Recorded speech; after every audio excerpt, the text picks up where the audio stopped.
In the heart of Oremeji village, tucked between the tailor's shed and the bus stop, stood a smoky humble stall. It belonged to Mama Efe, an old widow with tired eyes and warm hands. She sold jollof rice, yam porridge, egusi soup, fried plantains, but no one could explain the flavor. Some said it healed. Some said it made them remember dreams long forgotten. Others said it made them weep for reasons they couldn't understand. But no one had ever seen her cook, not even once. She always started before sunrise, alone. One day, a teenage boy named Tomiwa, thin, sharp, with eyes that had seen too much, grew curious. His mother had worked for Mama Efe years ago. One evening, she collapsed behind the stall. No one explained why. The burial was quiet. Mama Efe didn't attend.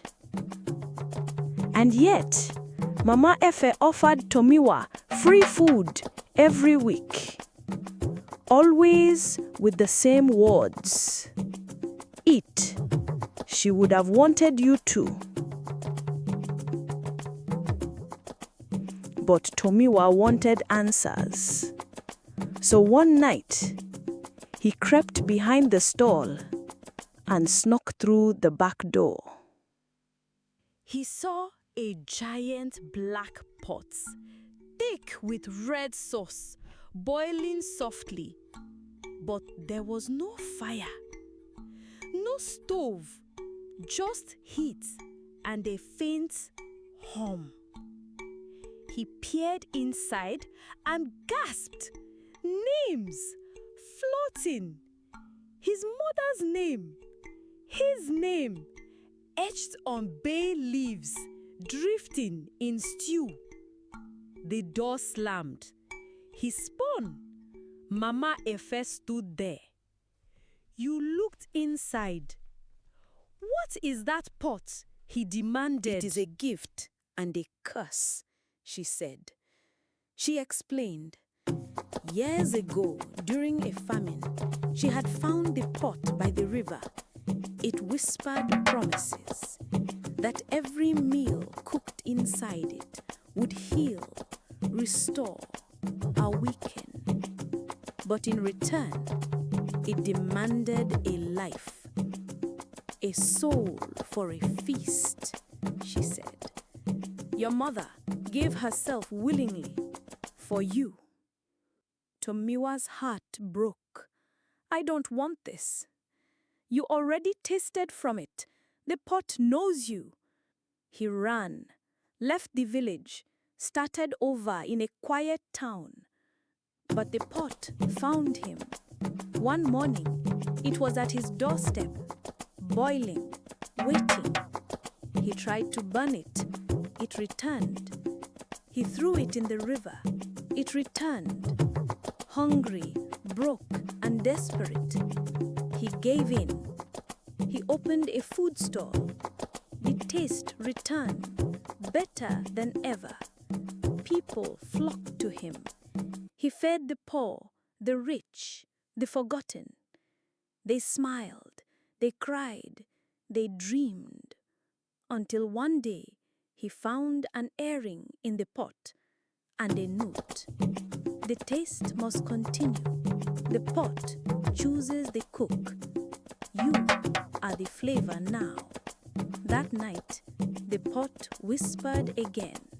And for the first time, Tomiwa answered. He stepped into the back of his stall, lit a small lamp, picked up the wooden spoon, closed his eyes, and whispered a name. Abeni, a girl he once loved, gone now, lost to a fever last harmattan.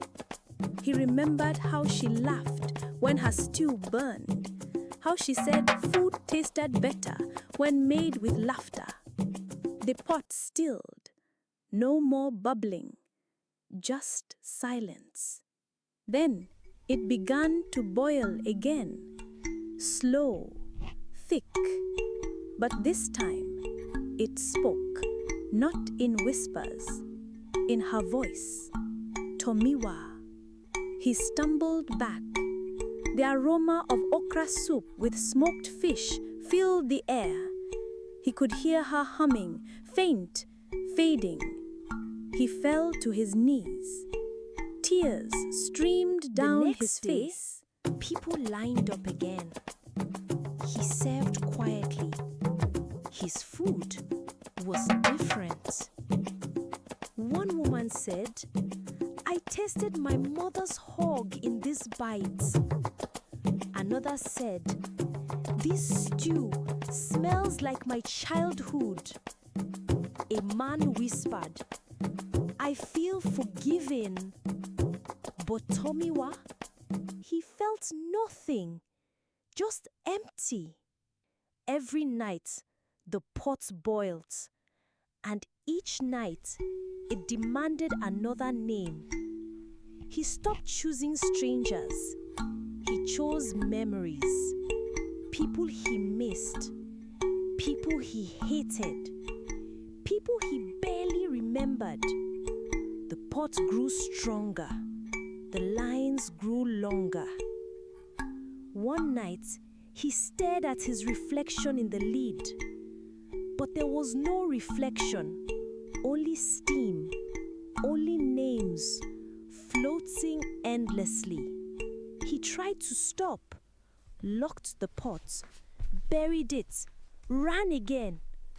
But the next morning, it was there, boiling softly at his bedside, with one final note: "You fed on their memories. Now the pots will feed on yours." That day, he opened the stall one last time. He served food for free to everyone, smiling, laughing, silent. By nightfall, they found the stall abandoned. The pot was gone, so was Tomiwa. Some say he became part of the flavor, lost in the stories he served. Others say if you travel far enough, in a dusty town no one remembers by name, you might still find a boy with tired eyes and warm hands, serving food that tastes like your deepest sorrow or your sweetest joy, and behind him, quietly boiling,